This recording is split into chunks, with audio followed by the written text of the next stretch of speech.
Welcome back to my YouTube channel. ඇත්තටම ගොඩක් කාලයකට පස්සේ මම මේ වීඩියෝ එක අරගෙන ආවේ O level result ආවත් එක්ක O level result භීෂණෙත් එක්ක. ඉතින් O level result ආවට මම මේ කරන වීඩියෝ එකෙන් කොයිතරම් ප්‍රතිඵලයක් තියෙයිද කියන්න මම තාම දන්නේ නැහැ. මොකද මම මේ වීඩියෝ එක අරගෙන ආවේ O level result වලට අනුව A level subject stream එක තෝරගන්න පිරිස වෙනුවෙන්. නමුත් මේ වෙනකොටත් 125ක් ඇරෙන්න ඉතුරු 175 දෙනාම ඉතුරු 175ක ප්‍රතිශතයක් වගේම A level වලට මොකද්ද කරන සබ්ජෙක්ට් ස්ට්‍රීම් එක මොනවද කරන සබ්ජෙක්ට් කියන එක විතරක් නෙවෙයි A level classes පවා තෝරගෙන ඉවරයි. නමුත් තව 125ක් හරි ඉතුරුයි නම් ඒ 125 වෙනුවෙන් තමයි මම මේ වීඩියෝ එක අරගෙන ආවේ. ඉතින් ඔයා O level result ඇවිල්ලා දැන් O level result භීෂණේ තමයි ඉන්නේ. ඉතින් ඔයාලා තමයි මම මුලින්ම O level study tips ගෙනාපු batch එක. ඒ නිසා තමයි ඔයාලගේ ජීවිතේ අමාරුවේ වැටෙන්න කලින් මම හිතුවේ කලබලයට උනත් මේ වීඩියෝ එක අරගෙන එන්න ඕනේ කියලා. මොකද ළමයි හොඳට තේරුම් ගන්න O level result එක A level වලට බලපාන්නේ 50%කටත් වඩා අඩු ප්‍රතිශතයක්. මොකද ඔයාට O level result එක හම්බ වෙන්නේ O level වලට මහන්සි වෙච්ච ප්‍රමාණය අනුව සහ A level result එක හම්බ වෙන්නේ A level වලට මහන්සි වෙච්ච විදිහ අනුව. ඔයාට O level result එක අනුව A level result එක හම්බ වෙයි කියලා ඔයා බලන් ඉන්නවා නම් ඒක හරිම වැරදි. මොකද මම බොරු නොකිය ඇත්තම කතාව කියන්නම්. O level A8ක් A9ක් කියලා කියන්නේ ඇත්තටම ඔයාලා ඇත්තටම හොඳයි. O level A8ක් A9ක් A7ක් ගන්න පුළුවන් නම් ඒක ලොකු දෙයක්. මම ඒක හැලු කරනව නෙමෙයි. නමුත් ඒක A level එක්ක සාපේක්ෂව බලද්දි නංගි මල්ලි හරිම පොඩි දෙයක්. A level වලට සබ්ජෙක්ට් 3යි වුණාට ඒකේ ලොකු කැපැසිටි එකක් තියෙනවා. ලොකු සංකීර්ණ වපසරියක් තියෙනවා. ඉතින් O level ඔයා A9 ගත්තේ ඔයාගේ සෝත්සාහයෙන් වෙන්න පුළුවන්. එහෙම නැත්නම් ඇත්තම කතාව නම් දන්නෝ දනිති. O level වලට අපිට පුංචි විදේශ ආධාර සහන ආධාර වගේ ලබා ගන්නත් පුළුවන්කම තියෙනවා. ඒ නිසා O level result එකෙන් ඔයාගේ දක්ෂතාවය මනින්න බෑ.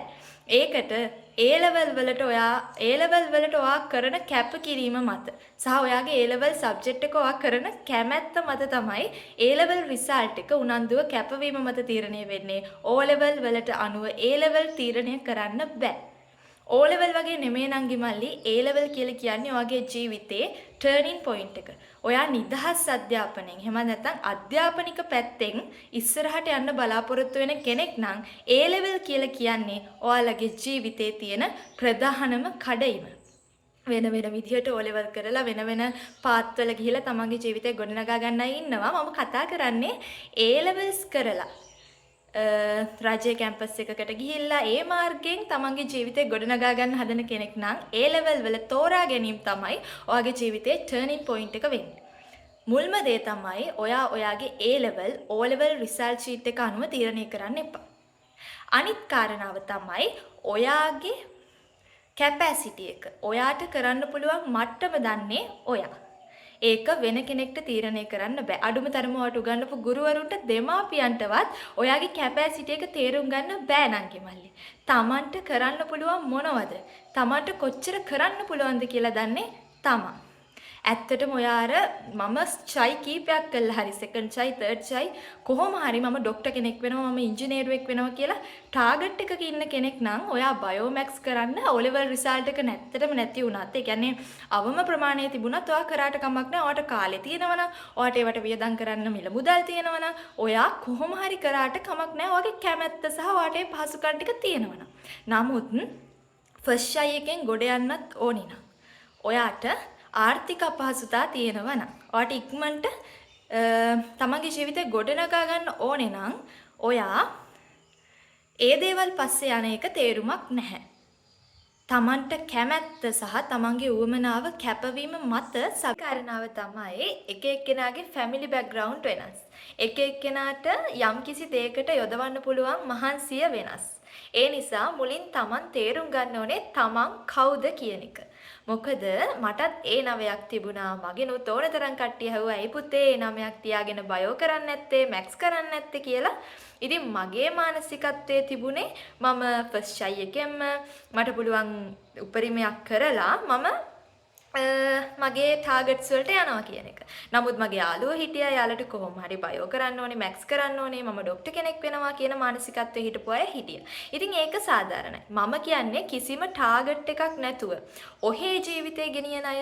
ඒ කියන්නේ Tamanට ඩොක්ටර් කෙනෙක් වෙන්න ඕනි කියලා අදහසකුත් නැහැ, ලෝයර් කෙනෙක් වෙන්න ඕනි කියලා අදහසකුත් නැහැ. නමුත් බයෝ කරනවා. නමුත් මැක්ස් කරනවා. එහෙම කළා Tamanගේ ජීවිතේ ඔහේ ආතක් පාතක් නැතුව අරගෙන යන්න ඉන්න අයට තමයි මම මේ කියන්නේ ටාගට් එකක් ඇතුව වැඩ කරන්න.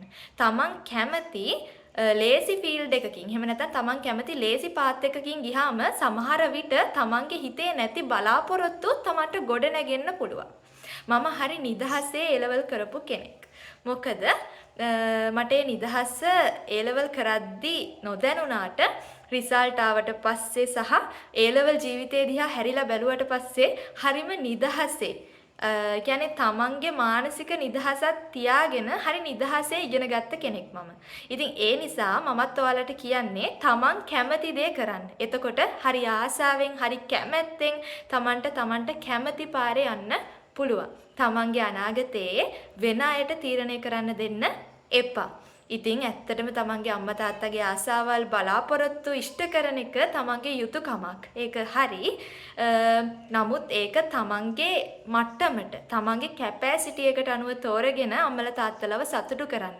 ඔයා අම්මලා තාත්තලා කියන විදිහට සබ්ජෙක්ට් ස්ට්‍රීම් එක තෝරගෙන එයාලව සතුටු කරන මොහොතට වඩා ඔයාගේ උපරිමය පෙන්නලා ඔයාගේ රිසල්ට් එකෙන් අම්මා තාත්තව සතුටු කරන එකේ ඊට වඩා ලොකු දෙයක් තියෙනවා කියලා හොඳටම තේරුම් ගන්න. මම කියන්නේ Tamanට සබ්ජෙක්ට් එක එපා වුණත් ඒක දිගටම කරගෙන යන්න පුළුවන් විදිහ ආසාවක් තියෙනවා නම් විතරක් ඔයා සබ්ජෙක්ට් එක තෝරගන්න. දැන් මේ වෙනකොට මෙලහකටත් ඔයාලා සබ්ජෙක්ට් තෝරගෙන ඉවරයි සහ ක්ලාසස් පවා තෝරගෙන ඉවරයි.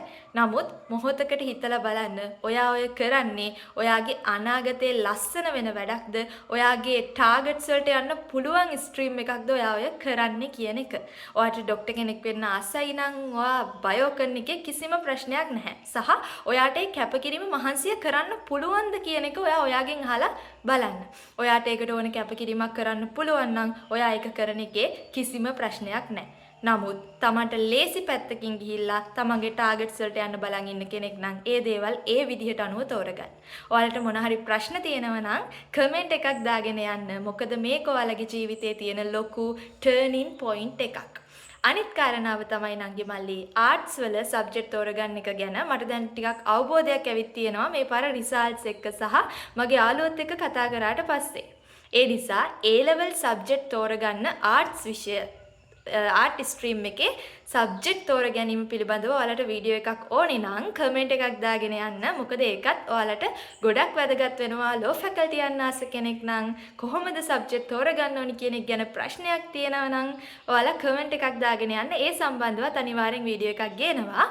මේ වීඩියෝ එක ඉතින් ආර්ට් කරන අයට විතරක් නෙමෙයි Taman සබ්ජෙක්ට් තෝරගනිද්දි මොනවද හිතන්න ඕනි කියන සම්බන්ධව තමයි මේ වීඩියෝ එක අරගෙන ආවේ. ඉතින් O-level කරා වගේ මාස මමත් ගෙනාව මාස 3න් O-level A9ක් ගමු වගේ වීඩියෝස් මගේ channel එකෙත් මම අරගෙන ඇවිත් තියෙනවා.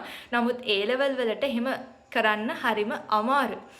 සාමාන්‍යයෙන් ආර්ට්ස් කොමර්ස් ටෙක් වගේ විෂයන් වල මාස 3න් මාස 2න් හොඳ රිසල්ට් එකට යන්න පුළුවන් වුණාට බයෝ මැක්ස් කියලා කියන්නේ නංගි මල්ලි හරි ලොකු අපසරියක්. ඒකට ලොකු කැපකිරීමක් කරන්න ඕනේ. ඩොක්ටර්ස්ලා, ඉන්ජිනියර්ස්ලා ලෝයර්ස්ලා කියලා කියන්නේ ලේසියෙන් බිහි වෙච්ච පුරවැසියෝ නෙවෙයි. ඒ නිසා Tamanට ඒ වෙනුවෙන් කැපකිරීමක් කරන්න පුළුවන්කම තියෙනවා නම් විතරක් ඒ ස්ට්‍රීම් තෝරගන්න කියලා තමයි මම ඔයාලට කියන්නේ. ඉතින් මේ කඩේම ඔයාලා ජයගත්ත කියලා කියන්නේ ඔයාලගේ ජීවිතේ ඇත්තටම ඔයා කරන රස්සාව අනුව වගේ අඳින පළඳින ඇඳුම් වගේ වාහනේ වගේ ගේ පවා තීරණය වෙන්නේ ඔයා හදන ගෙදර කොයි වගේද කියන එක පවා තීරණය වෙන්නේ ඔයා නිදහස් අධ්‍යාපනයෙන් ඉගෙන ගන්න කෙනෙක් නම් ඔයාගේ A-level result එක අනුව. ඒ නිසා හරි අවබෝධයෙන් අවධානයෙන් සබ්ජෙක්ට් ස්ට්‍රීම් තෝරගන්න.